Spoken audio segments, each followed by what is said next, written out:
Assalamualaikum, di dapur Bunda Santi lagi. Resep kali ini membuat kue tradisional dari singkong. Bahan-bahan sudah tertulis di video.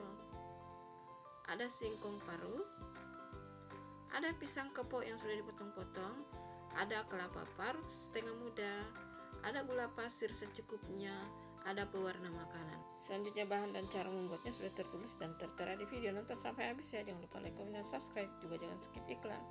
Semoga resepnya bermanfaat. Terima kasih.